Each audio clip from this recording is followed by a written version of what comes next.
दिसंबर है क्या?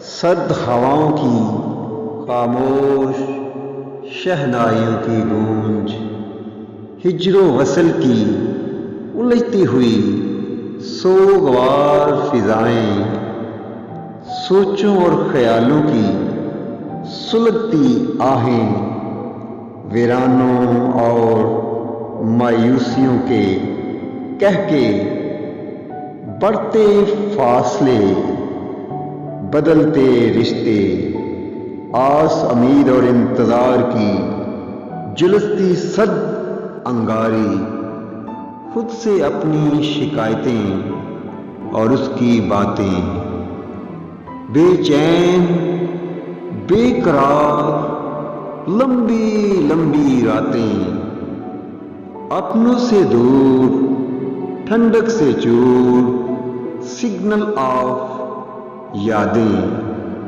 पुराने सेल पे उसकी मिस कॉलें। दिसंबर है क्या? धुंधले गमों और आरज़ुओं का एक रंगीन ठंडा सा आंसू।